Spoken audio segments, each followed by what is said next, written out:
दासी डायन। एक बार की बात है, राहुल अपने 3 दोस्तों के साथ घूमने जाने का प्लान बनाता है। अरे यार महेश, कॉलेज की छुट्टियां भी पड़ गई हैं और हम हैं कि कहीं घूमने नहीं गए। चलना यार, कहीं घूम कर आते हैं।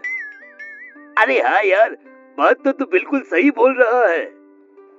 क्यों ना हम सब राजगढ़ नगर चले। मैंने सुना है वहाँ एक लालगढ़ नाम का पुराना किला है और उस किले में एक डायन रहती है। अरे मुझे नहीं जाना ऐसी डरावनी जगह। अरे राधिका, चलते हैं ना यार, बड़ा मजा आएगा। और वैसे भी डायन जैसे कोई चीज होती ही नहीं। फिर राहुल सभी दोस्तों को राजगढ़ नगर जाने के लिए मना लेता है और अगले ही दिन राहुल, अंजलि, महेश और राधिका को अपनी कार में बिठाकर राजगढ़ नगर के लिए निकल जाता है। राजगढ़ पहुंचते पहुंचते शाम हो जाती है। तभी महेश कहता है, हम सभी राजगढ़ नगर पहुंच गए हैं और अब रात भी होने वाली है। ऐसा करते हैं, यहाँ एक पास में धर्मशाला है, उसी में रूम बुक कर लेते हैं। क्या कहते हो? हाँ यार, ये ठीक रहेगा। मुझे तो बहुत जोर से भूख भी लगी है और नींद भी आ रही है। फिर चारों दोस्त खाना खाकर अपने अपने रूम में सो जाते हैं और सुबह होते ही सभी तैयार होकर लालगढ़ किला देखने के लिए निकल जाते हैं। तभी रास्ते में उन्हें एक मंदिर दिखाई देता है। मंदिर देखते ही राधिका वहां जाने की जिद करने लगती है। अरे वाह, कितना सुंदर मंदिर है, मुझे भी जाना है मंदिर में। हाँ ठीक है राधिका, पर मंदिर से जल्दी आ जाना है? क्यों, तुम सब नहीं चलोगे मेरे साथ? अरे राधिका जी, आप ठहरी पक्की पुजारन, इसलिए आप ही पधारिए मंदिर। हम सब आपका यहीं वेट करते हैं, जल्दी आ जाओ। राधिका मंदिर जाती है और देवी माँ का आशीर्वाद लेती है। तभी मंदिर के पुजारी राधिका को देवी माँ का लॉकेट देते हैं और राधिका से कहते हैं, ये देवी माँ का लॉकेट है बिटिया।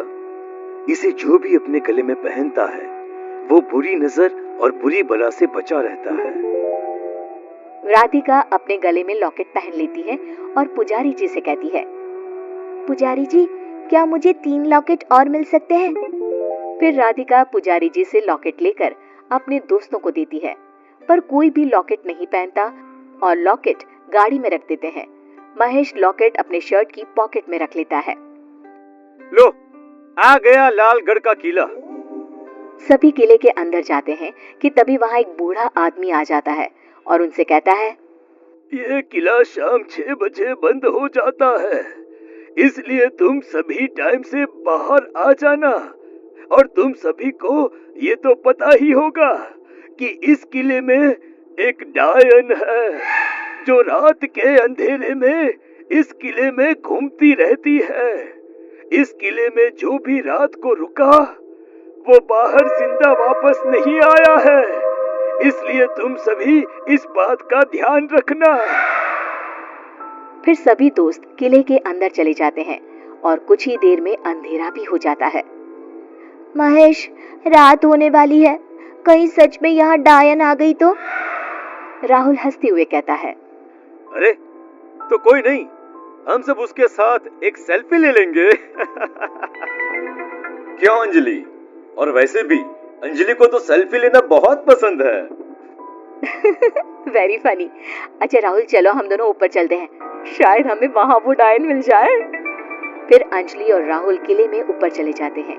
कुछ देर बाद महेश को किसी की परछाई दिखाई देती है और राधिका और महेश उस परछाई के पीछे चल देते हैं। कौन कौन कौन है वहाँ? अरे कोई बोलता क्यों नहीं? आखिर है कौन वहाँ पर? तभी जोर जोर से हंसने की आवाजें आने लगती है।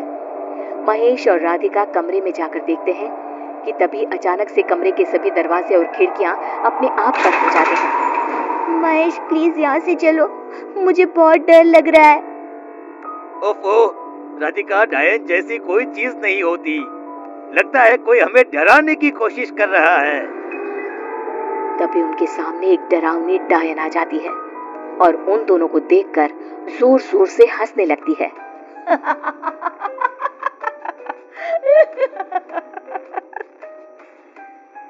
अरे वाह, आज तो मजा ही आ गया। आज एक नहीं बल्कि 2 लोगों का खून पीने को मिलेगा। अरे मर गया रे, अरे मर गया, ये तो सच में एक डायन है। कहा था ना मैंने, पर मेरी सुनता कौन है। हे भगवान, अब क्या होगा मेरा। ये डायन तो किसी को नहीं छोड़ेगी। हे भगवान, प्लीज मुझे इस डायन से बचा लीजिए। अभी तो मेरी शादी भी नहीं हुई है। तभी डायन महेश का गला पकड़ लेती है और जैसे ही उसके गले पर दांत मारती है कि राधिका महेश को बचाने के लिए डायन का हाथ पकड़ लेती है। राधिका के छूते ही डायन को एक जोरदार झटका लगता है और डायन दूर जाकर गिरती है। ये लॉकेट तुम्हें कहाँ से मिला? ये बोलते बोलते वो वहां से गायब हो जाती है। महेश अपने पॉकेट से लॉकेट निकालता है और अपने गले में पहन लेता है। राधिका, राधिका, आज तो तुम्हारे इस माता रानी के लॉकेट की वजह से हम दोनों की जान बच गई। हम दोनों की जान तो बच गई, मगर राहुल और अंजलि का क्या? जल्दी चलो राधिका, हमें उन दोनों को जल्दी ढूंढना होगा। तभी किले में ऊपर से अंजलि के चिल्लाने की आवाज आती है। महेश और राधिका भागते हुए ऊपर जाते हैं और देखते हैं कि डायन राहुल का खून पी रही है। अंजलि जोर से चिल्लाते हुए कहती है, हमने तुम्हारा क्या बिगाड़ा है जो हमें मारने पर तुली हो? प्लीज हमें छोड़ दो। आज के बाद हम इस किले में तो क्या, कभी इस एरिया में भी नहीं आएंगे। डायन जोर जोर से हंसते हुए कहती है,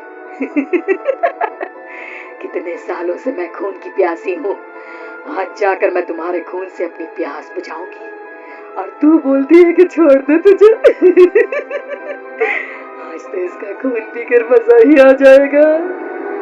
डायन राहुल का सारा खून चूस लेती है और राहुल की मौत हो जाती है। अंजलि, जल्दी हमारे साथ भागो, नहीं तो ये डायन तुम्हें भी खा जाएगी। तीनों भागते हुए किले के गेट के पास पहुंचते हैं, पर किले का गेट बंद हो जाता है। अंजलि रोते हुए कहती है, हे भगवान, अब क्या होगा? उस डायन ने राहुल को मार डाला, अब वो हम तीनों को भी मार डालेगी। ये सब मेरी वजह से हुआ है। मैंने ही तुम सबको इस किले के बारे में बताया था। ओफो अंजलि, ये वक्त रोने का नहीं है। यहाँ से कैसे निकलेंगे ये सोचो। जब तक हमारे पास ये लॉकेट है, तब तक वो डायन हमारा कुछ नहीं बिगाड़ सकती। हमें बस सुबह होने का इंतजार करना होगा। काश राहुल और मैंने भी माता का लॉकेट पहन लिया होता तो आज राहुल जिंदा होता। महेश अपने गले से लॉकेट उतारकर अंजलि के गले में पहना देता है। तुम चिंता मत करो, सब ठीक हो जाएगा। तभी जोर से हंसते हुए डायन वहां आ जाती है और महेश का गला पकड़ लेती है। अब तेरी बारी है, बहुत भगाया है तुम तीनों ने मुझे, अब एक एक करके तुम तीनों का खून पी जाऊंगी। जैसे ही डायन महेश का खून पीने लगती है, राधिका अपने गले से लॉकेट उतारकर डायन के गले में पहना देती है। डायन जोर जोर से चिल्लाने लगती है, ये क्या किया तुमने? निकालो इसे, नहीं तो मैं तुम सबको कच्चा जला डालूंगी। महेश डायन से अपना गला छुड़ाता है। हे माता रानी, हमें इस खूनी प्यासी डायन से बचाना। कुछ ही देर में सुबह हो जाती है और वो डायन अचानक से गायब हो जाती है। किले का गेट खुलता है और वो तीनों उस किले से बाहर निकल आते हैं और कहते हैं, आज के बाद हम कभी इस किले की तरफ नहीं आएंगे।